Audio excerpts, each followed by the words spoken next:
In the previous lesson, we saw different ways or techniques that we can use to create frames and panels, and also to separate and split parts of an object, and how to apply also materials for different parts of the same object. So in this video, we're going to continue to talk about creating frames and in general structures.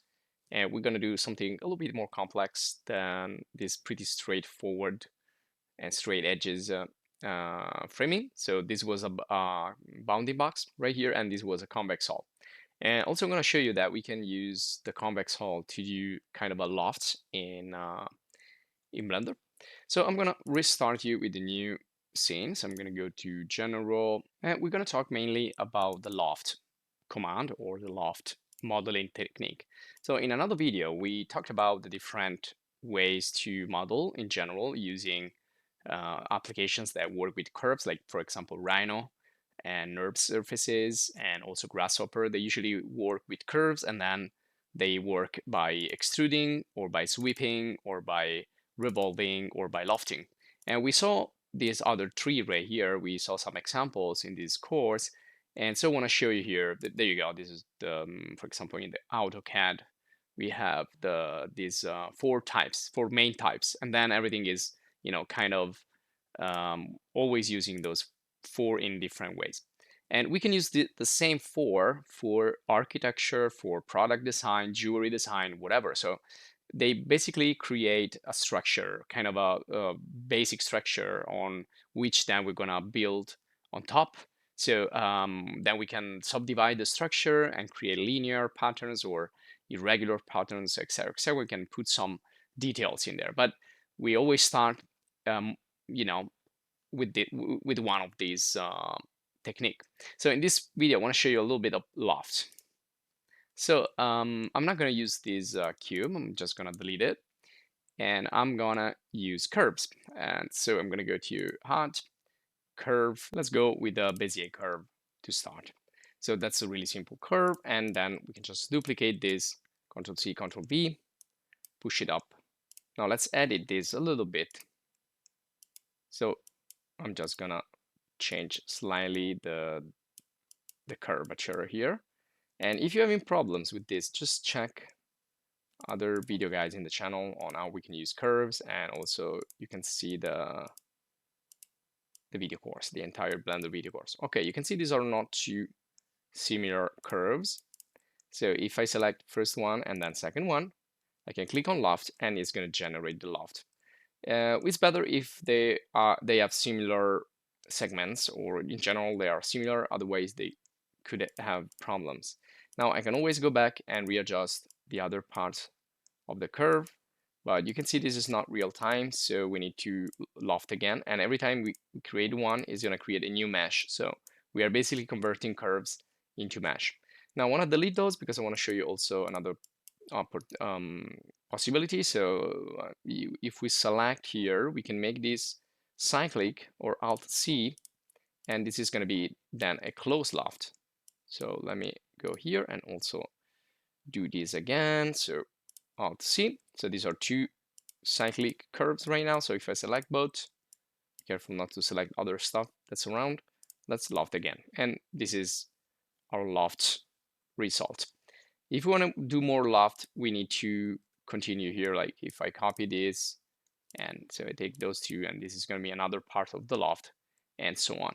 Now we can also join everything and create like a more complex loft. But this is not what I want to show you right now. I just want to show you other stuff. So I'm gonna take all this stuff, put it aside, and see another way we can do this. So we can do it with the Nurbs curves, but be careful. You don't need to select here the Nurbs curve that you see right here, because these are similar to the previous ones.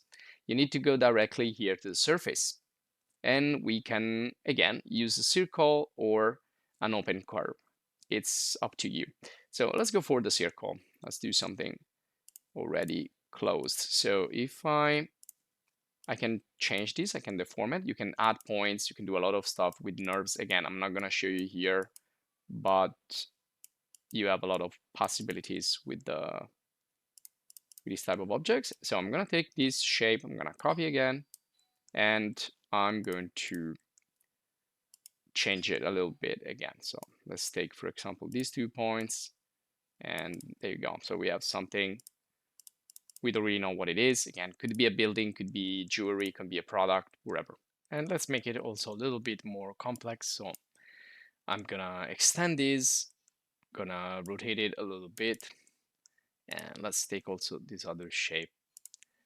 So now we take everything and we join them together. So right click and Ctrl J, join.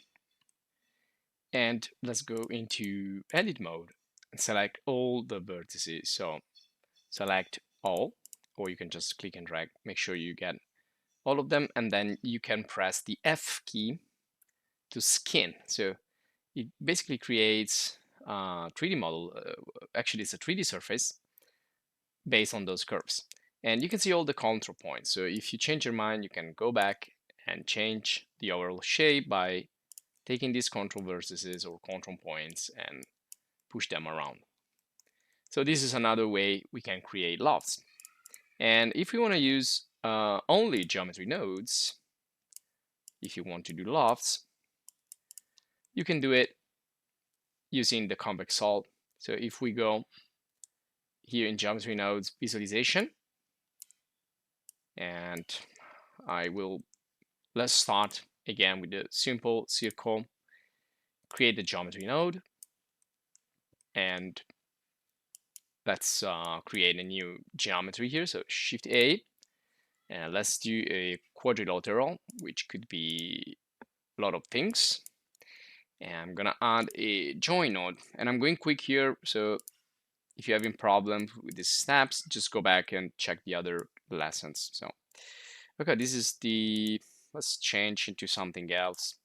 So we can play around here with the shape, and let's transform geometry, push this geometry up, the translation, okay.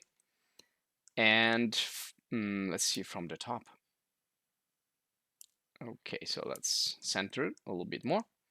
So how do we create? Let's also let's do another one. Let's add another shape. So again, quadrilateral, curve primitive, and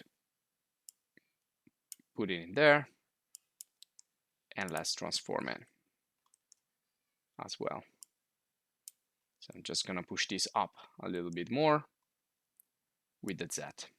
Okay, so we have 3 different shapes, 3 different profiles, and we can create an extrusion inside them using the convex solve, essentially. So now we joined the geometry here already. So if we do convex solve, this is going to create our loft geometry. And we can always add something else. So let's add, for example, a circle.